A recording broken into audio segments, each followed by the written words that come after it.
गौरव बताइए कहाँ पर एक्शन हो रहा है? जी हाँ, तो आज सबसे पहले शुरुआत करते हैं कुछ ऐसे स्टॉक्स के साथ जहाँ पे एक पॉजिटिव मोमेंटम हमें देखने को मिला और इसमें सबसे पहले आता है बीपीसीएल।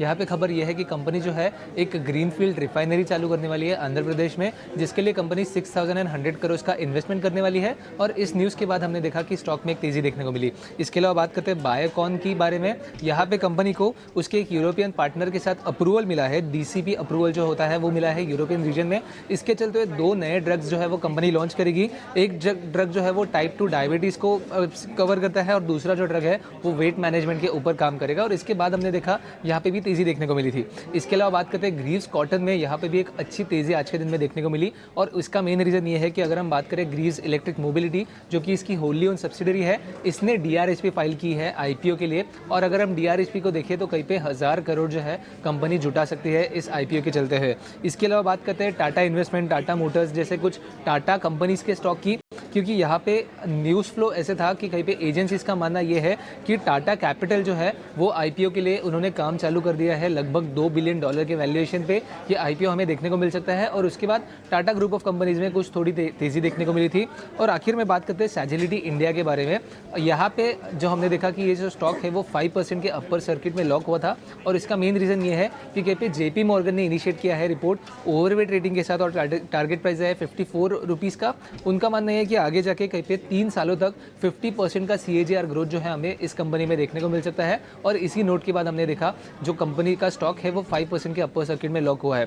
तो खबरों के दम पे आज इन सब स्टॉक्स पे एक अच्छा एक्शन देखने को मिला। हालांकि मार्केट में कुछ वीकनेस है तो आगे जाके भी इन सब स्टॉक्स में नजर रखना काफ़ी ज़रूरी रहेगा। ठीक है गौरव, बहुत शुक्रिया। तो ये कुछ रिपोर्ट्स, कुछ खबरें और कहां पर बाजार में इस सुस्ती के माहौल में भी एक्शन कहां है उसकी पूरी की पूरी जानकारी आपको मिल गई। हमारे एक और एक्सपर्ट जुड़ गए हैं, जाने माने टेक्निकल एक्सपर्ट हैं राहुल घोष हमारे साथ हैं। राहुल जी, बहुत शुक्रिया आपका समय देने के लिए, स्वागत है।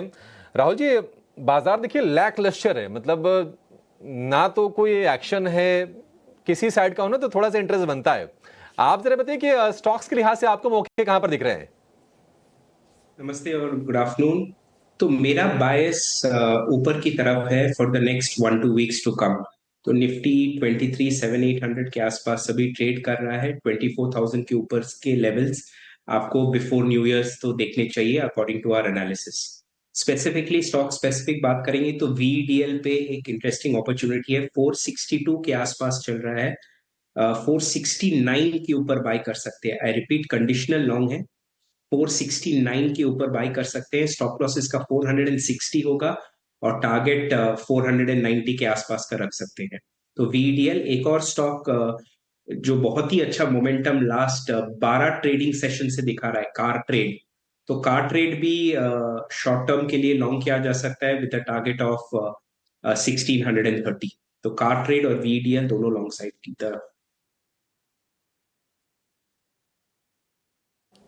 ठीक है, कार ट्रेड और दूसरा शेयर, अच्छा कार ट्रेड में 3.5% के आसपास की तेजी है। कार ट्रेड के शेयर को हमने देखा था जब ये जीएसटी वाली खबर आई थी कि यूज्ड कार पर जो जीएसटी है वो 12% से बढ़ाकर 18% की जा रही है। हमने ये शेयर को गिरते हुए देखा था, लेकिन आज फिर से रिबाउंड देने की कोशिश कर रहा है। 3.5-4% के आसपास की अच्छी तेजी है।